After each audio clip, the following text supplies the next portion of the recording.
He is the worst serial killer in Russia's history. He just liked to kill. His eyes are very unpleasant. He has the look of a cornered predator. For years, he kept a city in fear. For years, he taunted the police. We just wanted to catch him, to stop people being killed. He preyed on the lonely and vulnerable. He operated very, very carefully. And he kept a unique record of his crimes. Based on unprecedented access to Moscow's elite murder squad and unique police footage of a disturbing reenacted confession.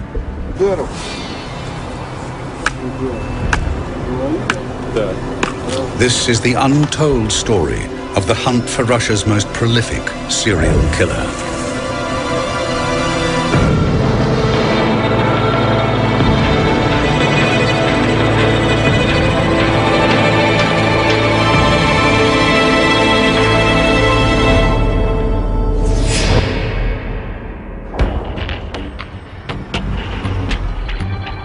Moscow has experienced extraordinary changes since the dark days of the Cold War. Today, it's a place of fabulous wealth and grinding poverty, of postcard cathedrals and tough housing estates. And it's also the backdrop for the most notorious serial killer in Russian history. Bitsa Park is an extensive wooded area covering 22 square kilometers of southern Moscow. It's a popular spot where ordinary Russians play chess or just enjoy a pleasant stroll. But for years, it hid a grisly secret.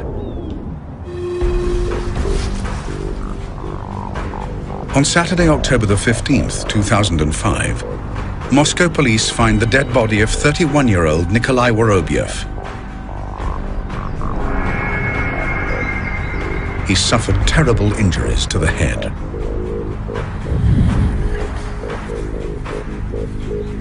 Denis Adamenko was one of the first policemen on the scene. It was here, exactly at this place, where we found one of the victims.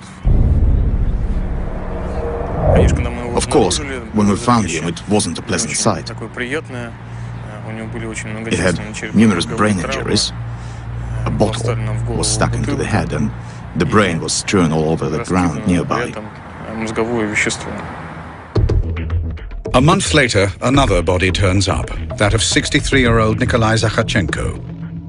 Almost 2 weeks later, another, Vladimir Dedukin, and a week later, another, Nikolai Koryagin.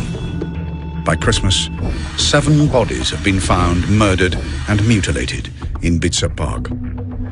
Not one of the bodies has been concealed, and none of the victims has been robbed, but all of them have the same horrific trademark injury, a vodka bottle or stick forced into the bloody gaping wound at the back of the head. It was obvious from the beginning. It was a serial killer.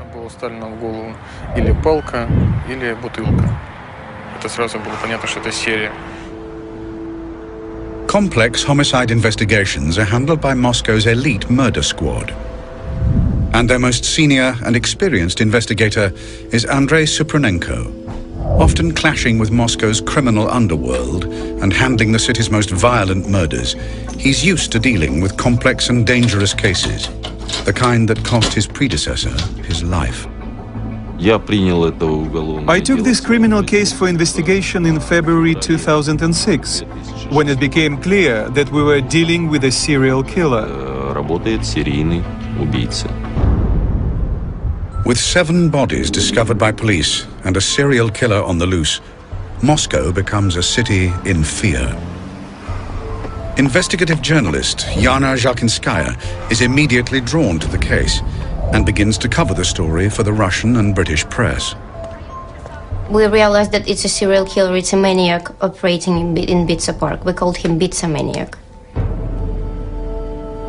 People were frightened, and Bitsa Park is a very popular place for recreation, but the people were scared to go there because there was a feeling of danger. Despite discovering so many bodies, police have few clues to the identity of the Bitsa maniac. Убийца не оставлял ни одного следа. The killer didn't leave any trace. We tried to pick up different objects from the crime scene, but our analysis didn't show any trace. No fingerprints, nothing. He operated very, very carefully. Очень грамотно работал. The investigators need all the help they can get. They turn to the one man who can assist them. Professor Vladimir Vorontsov is one of Moscow's most senior and experienced forensic examiners. He's been inspecting murder victims in the Russian capital for nearly 40 years. It falls to him to determine the exact nature of the victims' gruesome deaths. All the injuries were inflicted in the head area, and there were very many of them. The most massive injuries would be made on the back and side of the head and on the face. It was like a calling card for this criminal, his signature. These are the skulls of some of the victims found in Bitsa Park, and they have suffered massive injuries.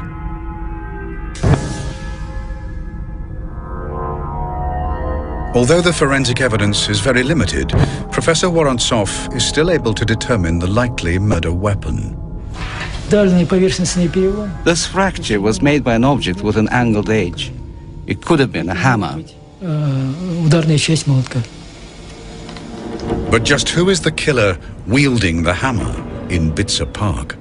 Within weeks, there's a sensational development which promises to unlock the whole mystery. Девушка, остановитесь!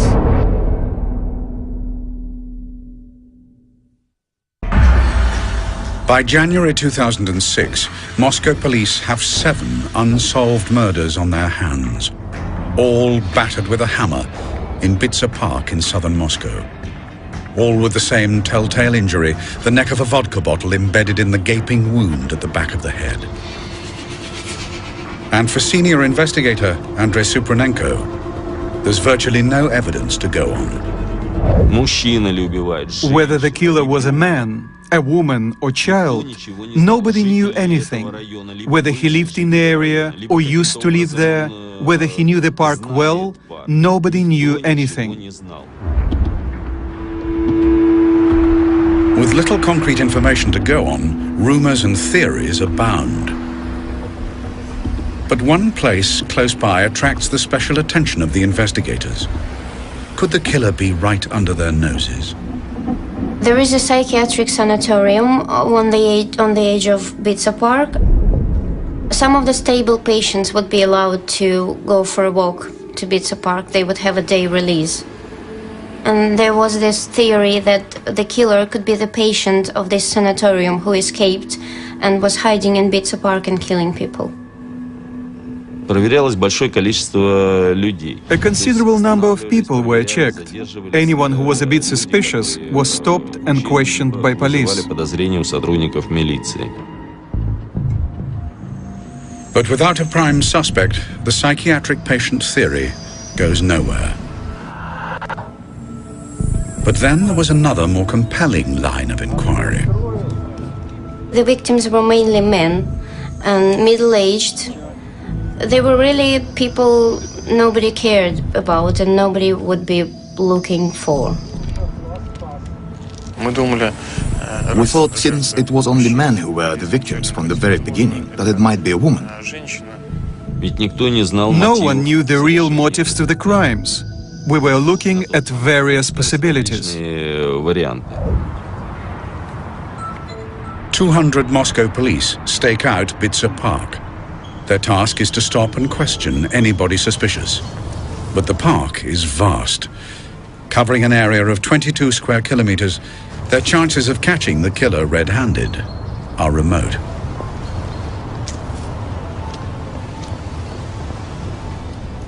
Девушка, остановитесь!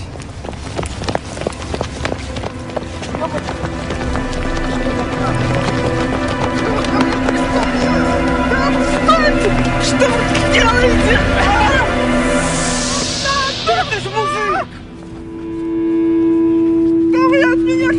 When the transvestite was detained, naturally, it was suspicious. And then the police make a startling discovery. The transvestite is carrying a hammer in his bag. That guy felt like the right guy. But the transvestite claims he only has the hammer to protect himself against attack. When the story gets out, the press has a field day. We thought that this was the right guy, and there were lots of papers with the headlines, "The Ibiza-maniac is caught." But the transvestite has a convincing alibi. We suspected he wasn't the killer by the end of the first day. But to check his alibi required almost 24 hours detailed work. And only after it was all done was he released.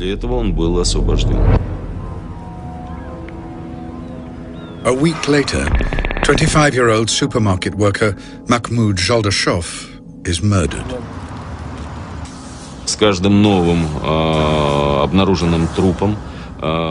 With each newly discovered body, the coverage in the media was getting more and more intense, and police and prosecution chiefs were pushing us to find and detain the killer as soon as possible.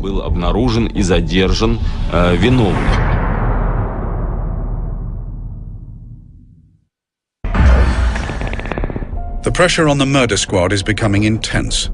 They're struggling to keep on top of the growing body count, which now stands at 12. Additional investigators like Elena Pomyazina are brought onto the case. We had to have a team ready for when new events hit us. New murders happened. Then there is a significant development. At some point, and with a reason which wasn't clear for us, he switched to killing women. In April 2006, investigators find the body of 48-year-old supermarket worker Larisa Koligina. 2 months later, they find a 14th victim. In June 2006, another body was discovered. A body of a woman with the same kind of wounds. Typical ones, like all the others before. So we knew we had another case to be investigated. Then investigators make a crucial discovery: a metro ticket in the murdered woman's coat.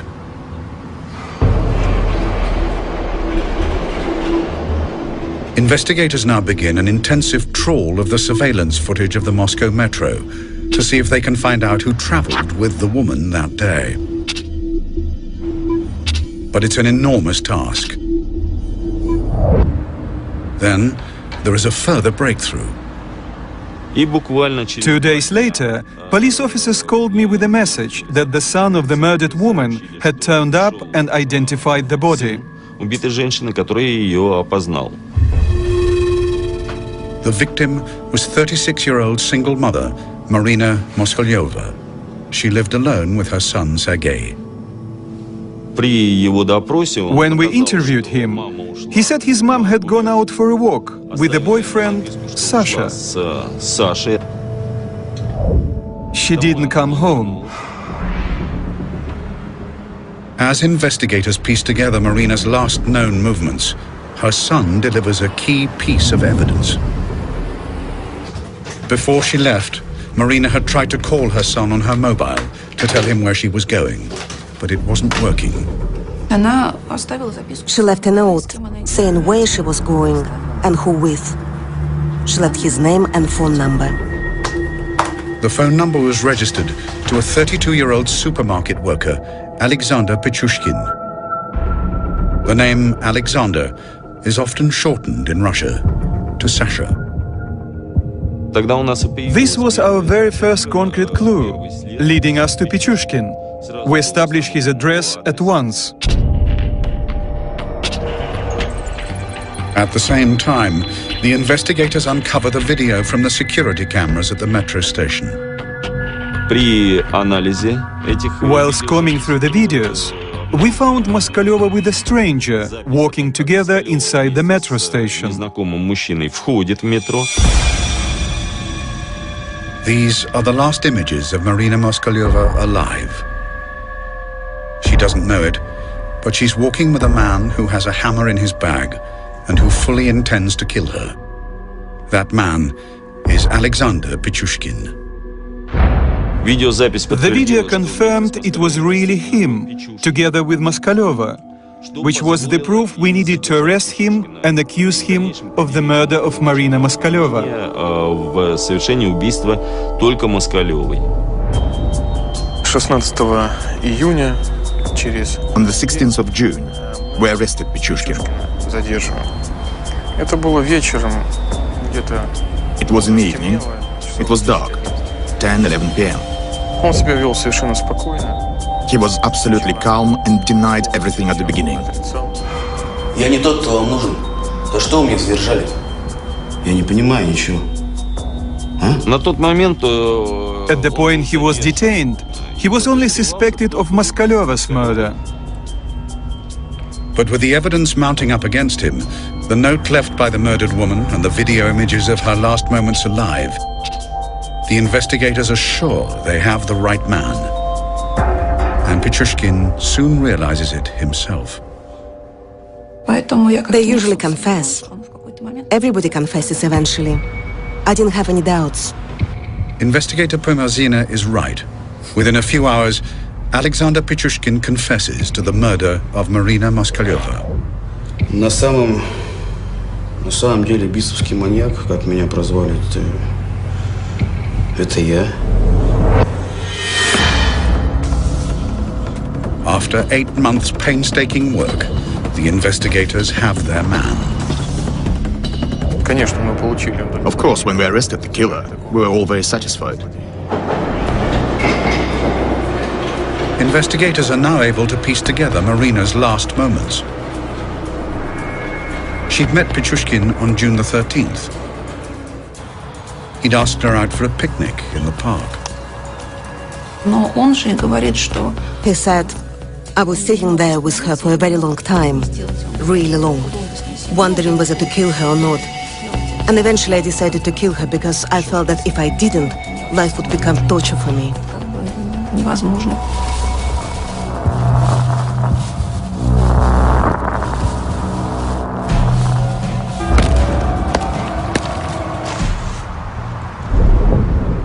Investigators suspect Pichushkin of committing 14 murders in Bitsa Park. But what comes next is a complete shock. Of course, none of us could expect the true number of crimes he had committed. Я на самом деле совершил 61 убийство. И все 60 из них я совершил в Битцевском парке.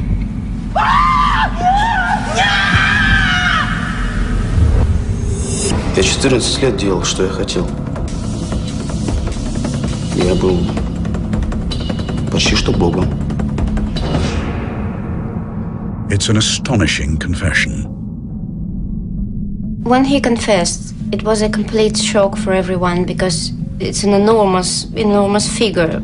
60 victims would make Pichushkin Russia's most prolific serial killer. More prolific even than the depraved ripper of Rostov, Andrei Chikatilo. We needed to check it all, which was going to be a great deal of work to do. And then the investigators find something that make them think Pichushkin's story might just possibly be true. After Pichushkin was detained, there was a search of his flat.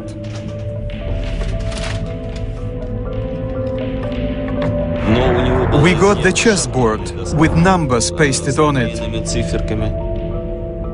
Each figure, each number meant a crime.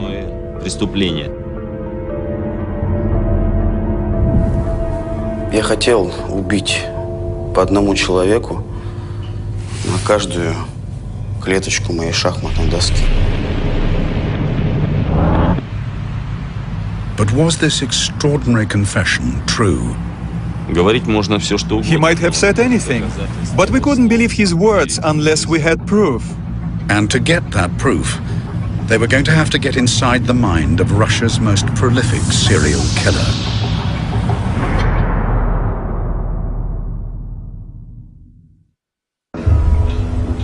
In June 2006, after finding 14 bodies in Bitsa Park, the Moscow murder squad arrest Alexander Pichushkin on suspicion of being the Bitsa maniac.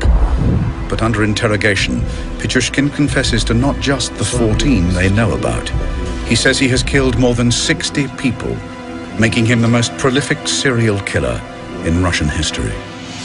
Почти что Богом. But is his claim true?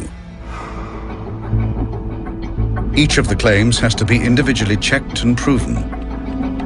It's an enormous task.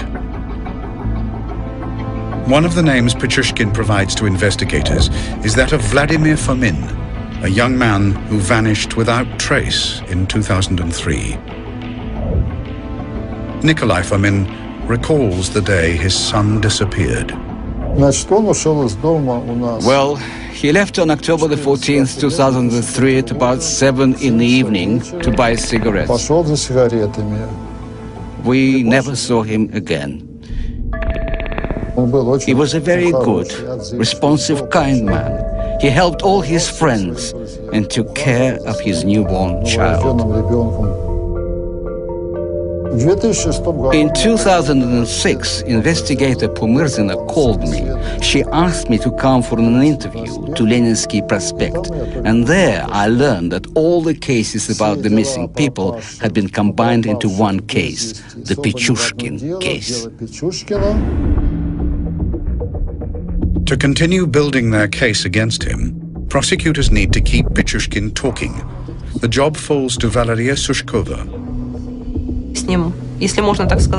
My job was to keep him talking, to establish a psychological relationship with him. Я им был как отец. Я открывал им дверь в другой мир. Первое убийство как первая любовь. Его никогда не забудешь. Чем ближе человек, тем приятнее убивать. Получаешь больше эмоций. It was terrible to hear what he was saying, even for me as an experienced investigator, to hear the pleasure and delight in his voice when he described how he smashed their skulls and pushed sticks and bottles into their wounds.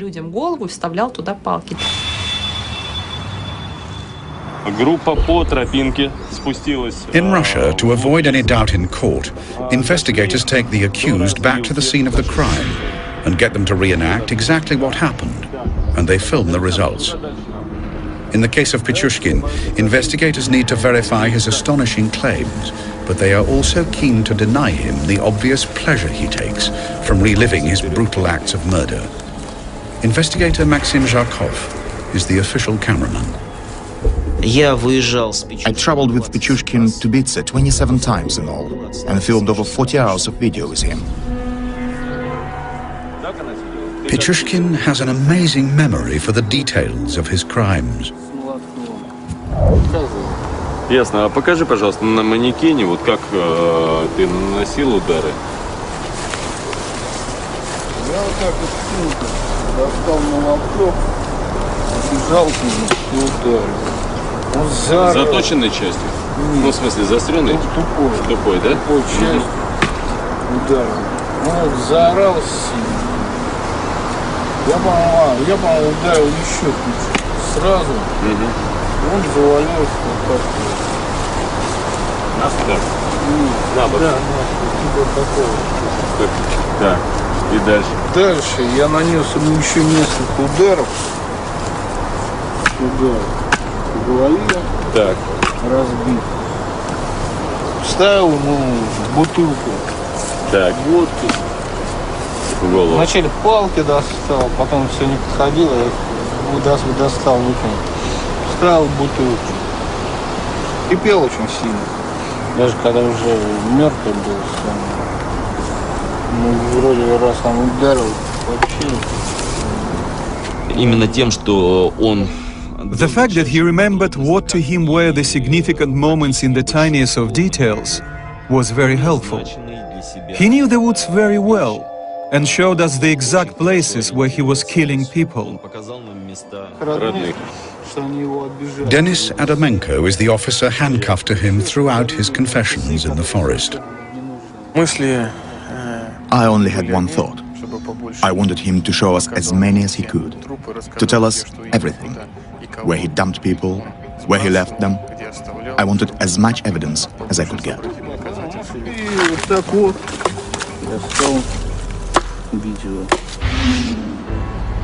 But the case against Pichushkin can't just rely on his confession.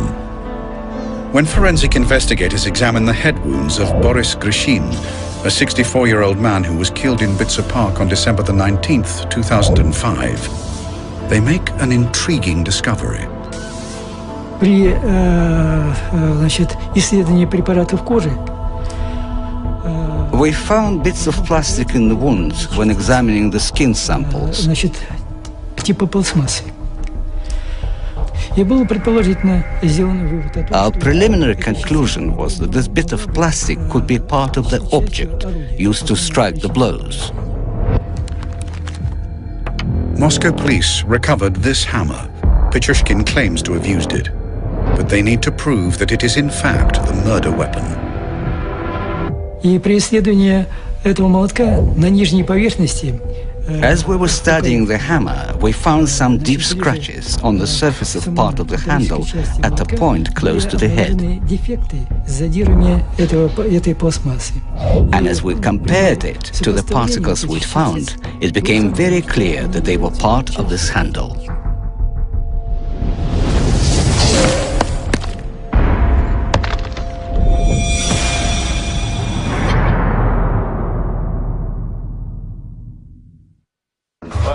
During his filmed confession, Pichushkin reveals many extraordinary murders and also how, as a killer, he grasped any opportunity to take a life. All his actions were designed to commit as many murders as possible. On January the 18th, 2002, Pichushkin met a 40-year-old homeless man called Slava. Здесь был, так бросил, он что-то начал щелами оттроить, вот такое. Он его приподнял, вот такой, за ремень, по-моему, за что-то, штаны, вот такой. И вот так вот положил наполовину его. Затем поддел ноги, и он полетел. Ну и потом я услышал только крик там внизу, на старушечий такой похож, когда он уже, видимо, упал. At the time, people thought it was a suicide. Nobody saw anything criminal about it at all. He knew perfectly well what was going on. He knew what he was doing. As the investigators delve further, they build up a precise picture of the man who claims to have killed over 60 people. Pichushkin was born in Moscow on April the 9th, 1974. His background seemed ordinary. He lived with his mother and sister in this apartment on Hersonskaya Street. It's a typical Soviet-era flat, not far from Bitsa Park. He had a steady job in a supermarket and was generally well-liked. His was an ordinary, everyday life. Yet Alexander strove to be different. A team of doctors at Russia's leading psychiatric institute spent over 6 months analyzing Pichushkin's background and psychiatric history. And one of them is Dr. Evgeny Mikushkin. He wasn't happy in his private life. He just did his job and led a lonely life. As far as we know, he tried to live with women on several different occasions and even tried to start a family, but he failed.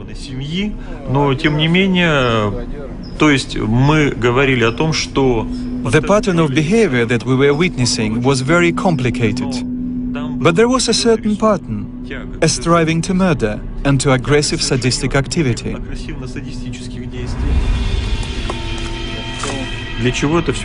So why was he doing all this? To get a kick out of it, to get satisfaction and a sexual release. Certainly, This is a display of aggressively sadistic syndrome, aggression and cruelty, a discharge of his aggressive intentions. His one gift was a knack for getting on with people and putting them at their ease. He could make an acquaintance easily and found it easy to keep contact with them without ever giving his victims a chance to relax and feel the danger. And when the right moment came, he just smashed their heads in.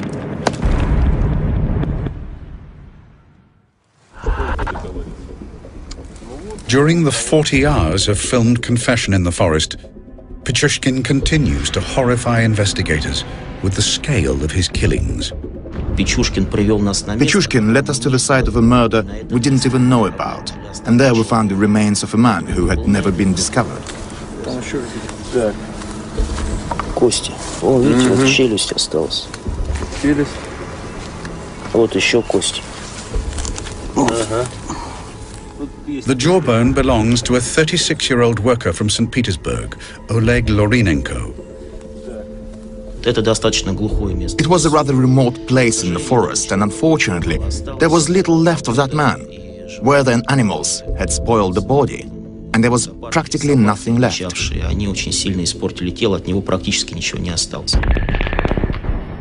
Lorinenko is Pichushkin's 15th victim found in the forest. But the chessboard killer claims to have murdered more than 60 people. So where are the other 45 bodies? Trawling their records, investigators are drawn to an unsolved crime in Bitsa Park 4 years earlier.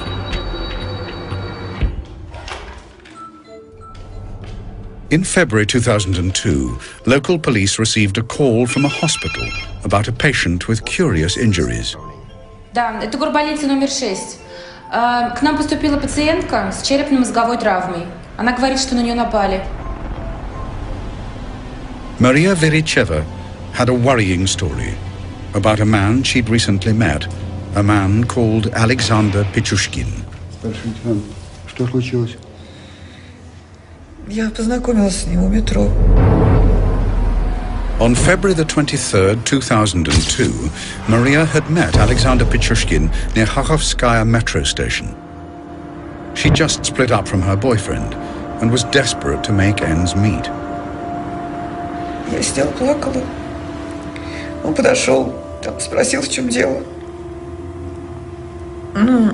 Выпить предложил. Pichushkin offered to sell her some cameras.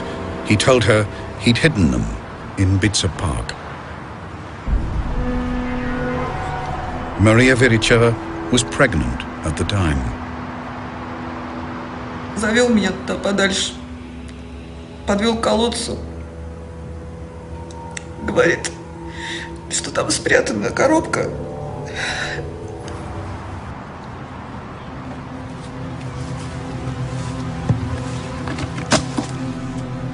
Подошли, велел заглянуть в колодец.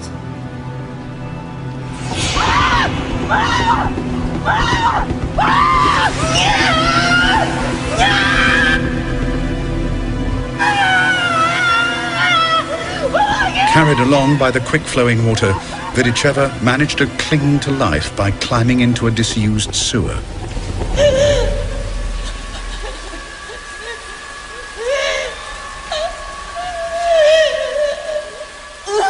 After being trapped for more than 20 hours, she eventually found the strength to climb from the sewer.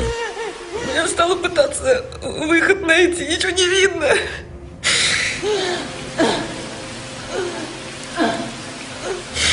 Я все время думала, что ребенка потеряю из-за какого-то подонка. At the time, despite Viricheva's detailed statement, local police decided not to pursue the investigation. I mean, she knew who tried to kill her and knew where to find him. But the local policeman asked her not to push it, just because he didn't want to deal with what he thought was a rubbish case.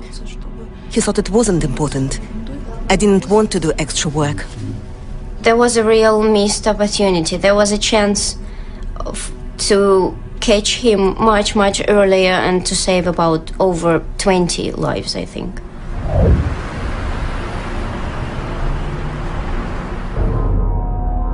The sewers prove the key to uncovering how Pichushkin disposed of the rest of his victims. Александр, что это за колодец? Ну вот в этом колодце я утопил людей. Сколько всего человек? Ну сейчас сколько по подсчетам получается человек 16, по-моему. Можно более точно. This is just one of the sewers Pichushkin used. There is a network of drainage systems beneath Bitsa Park, serving all of southern Moscow.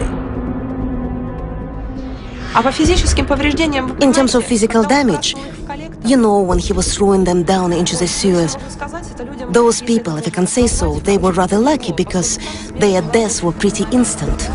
There are such massive water flows there and such huge water pressure that when we put a mannequin inside the sewer to see what it's like there, it was simply torn apart.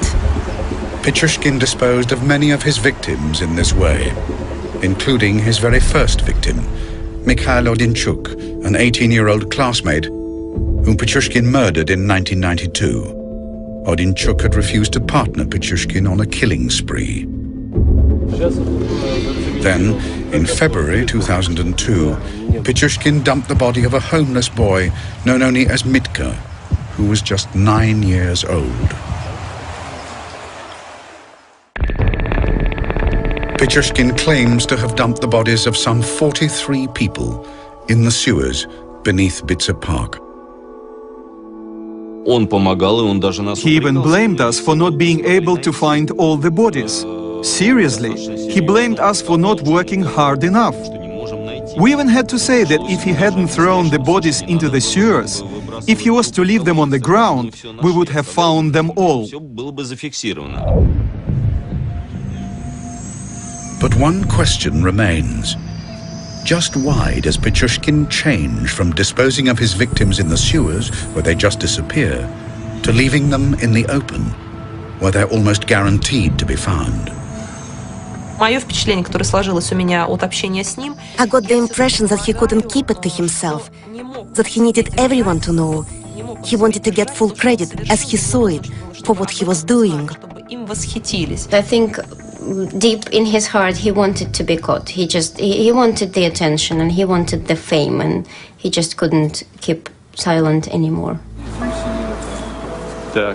Alexander Pichushkin is about to get his moment in the spotlight.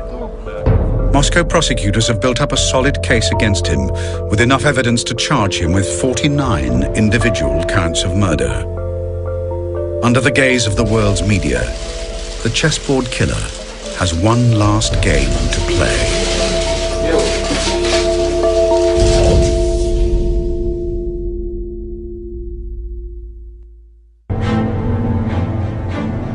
On September the 13th, 2007, Russia's most prolific serial killer, Alexander Pichushkin, goes on trial in Moscow, charged with the murder of 49 people.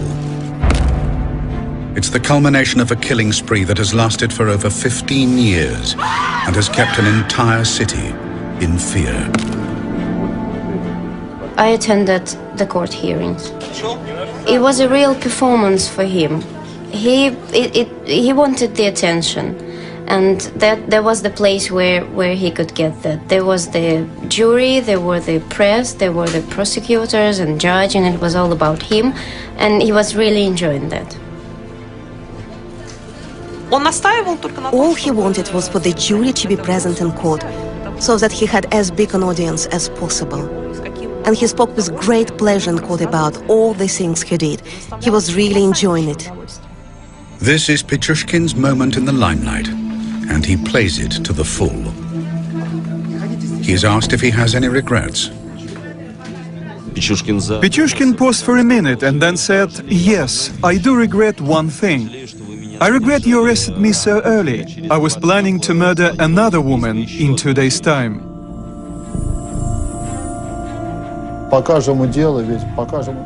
Each day the trial heard about 6 episodes, 5 or 6 murders. Pichushkin was very reserved, only nodded when they were asking him questions. Yes, I did it. Yes, it was me. For everyone, it was shocking. We thought he will at least say forgive me to those people whom he killed. He showed absolutely no remorse. But is the man who claims to have killed more than 60 people sane? An insane person cannot realize the consequences of his actions. But here, the subject's actions were purposeful and consistent, and he was aware of what he was doing. That is why the expert commission came to the conclusion that he was sane. After a trial lasting 6 weeks, the jury takes less than 3 hours to return a unanimous verdict. And on Monday, October the 29th, 2007, Judge Vladimir Usov pronounces sentence. Учитывая повышенную опасность совершенных преступлений, исключительно опасность для общества самого виновного, суд в целях восстановления социальной справедливости и предупреждения совершения новых преступлений считает необходимым назначить Пичушкину за совершение особо тяжких преступлений, повлекших массовую гибель людей, пожизненное лишение свободы. The Russian state and the chief prosecutor are proud of the result. Правосудие свершилось. Наказание назначено то, которого заслуживает обвиняемый. Pichushkin will spend the rest of his life behind bars. The first 15 years will be in solitary confinement. For Nikolai Fomin, the sentence provides justice for the cruel death of his son, Vladimir. There is no punishment higher than life imprisonment. This is as much as you can get. So he will stay in jail for life. Despite the guilty verdict, Vladimir Fomin's body has never been recovered, a fact that provides some small solace for his family. This is hope. This is hope. If there is no body, the person may be alive. Same as during World War II. People who got the notice about a person gone missing, they kept waiting for 40 or 50 years. What if we are lucky? He'll come back as a millionaire from somewhere, maybe America. Convicting Pichushkin had taken 9 months strenuous work. It had been very hard and stressful. 24 hours a day, 7 days a week. An awful lot of work.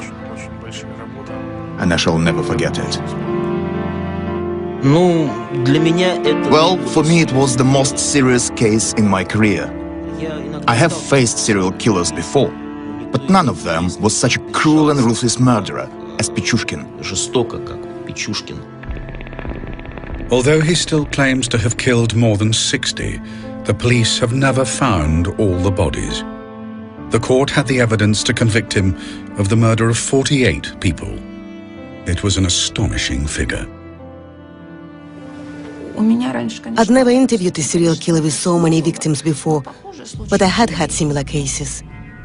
The only difference in this case was that it attracted a lot of public attention. It shook the world. I think he killed so many people because he just liked to kill.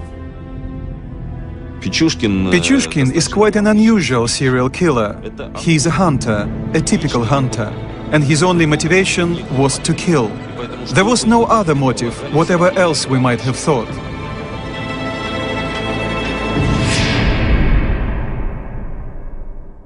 Tough housing estates, and it's also the backdrop for the most notorious serial killer in Russian history.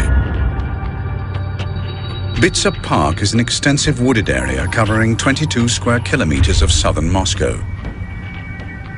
It's a popular spot where ordinary Russians play chess or just enjoy a pleasant stroll. But for years, it hid a grisly secret. On Saturday, October the 15th, 2005, Moscow police find the dead body of 31-year-old Nikolai Worobyev. He suffered terrible injuries to the head.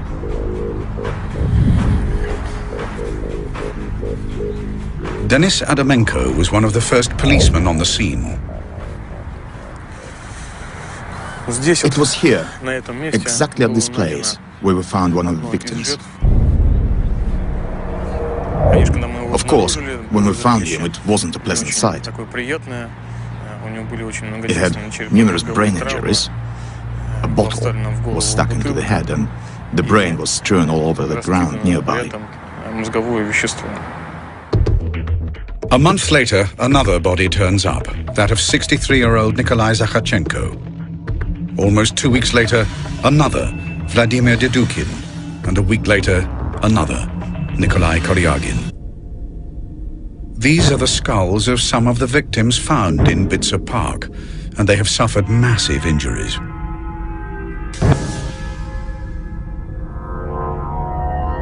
Although the forensic evidence is very limited, Professor Vorontsov is still able to determine the likely murder weapon. This fracture was made by an object with an angled edge. It could have been a hammer. But just who is the killer wielding the hammer in Bitsa Park? Within weeks, there's a sensational development which promises to unlock the whole mystery. Девушка, остановитесь!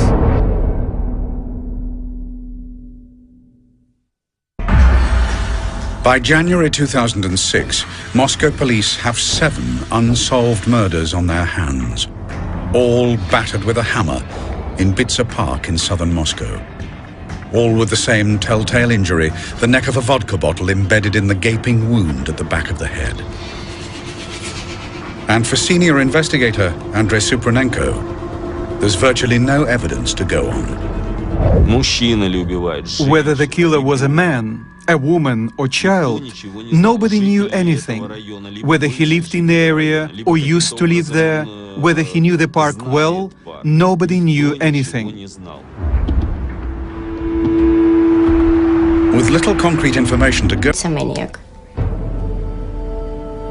People were frightened, and Bitsa Park is a very popular place for recreation, but the people were scared to go there because there was a feeling of danger.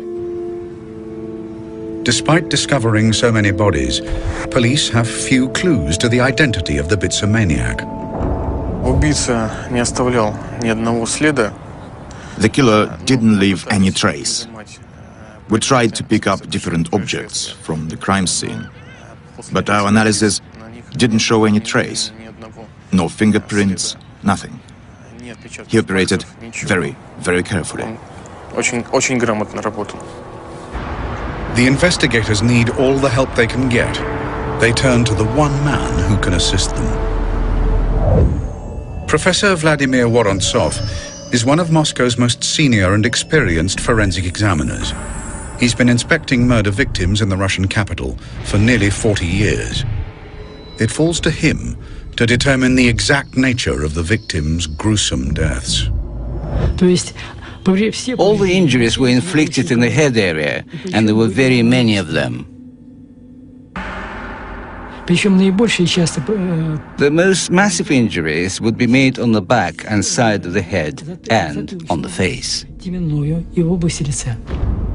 It was like a calling card for this criminal, his signature. By Christmas, 7 bodies have been found murdered and mutilated in Bitsa Park. Not one of the bodies has been concealed, and none of the victims has been robbed, but all of them have the same horrific trademark injury, a vodka bottle or stick forced into the bloody gaping wound at the back of the head. It was obvious from the beginning. It was a serial killer.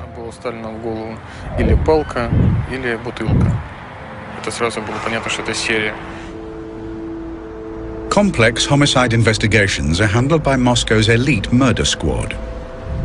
And their most senior and experienced investigator is Andrei Supranenko. Often clashing with Moscow's criminal underworld and handling the city's most violent murders, he's used to dealing with complex and dangerous cases, the kind that cost his predecessor his life. I took this criminal case for investigation in February 2006, when it became clear that we were dealing with a serial killer. With 7 bodies discovered by police and a serial killer on the loose, Moscow becomes a city in fear. Investigative journalist Yana Zhalkinskaya is immediately drawn to the case and begins to cover the story for the Russian and British press. We realized that it's a serial killer, it's a maniac operating in Bitsa Park. We called him Bit. He is the worst serial killer in Russia's history. He just liked to kill. His eyes are very unpleasant. He has the look of a cornered predator. For years, he kept a city in fear. For years, he taunted the police. We just wanted to catch him, to stop people being killed. He preyed on the lonely and vulnerable. He operated very, very carefully. And he kept a unique record of his crimes. Based on unprecedented access to Moscow's elite murder squad and unique police footage of a disturbing reenacted confession.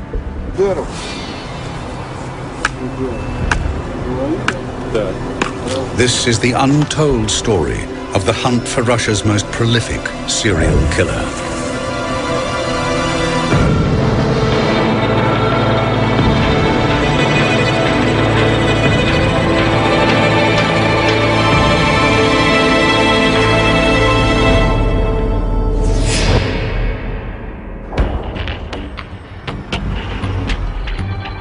Moscow has experienced extraordinary changes since the dark days of the Cold War.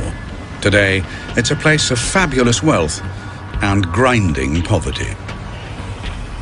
Of postcard cathedrals and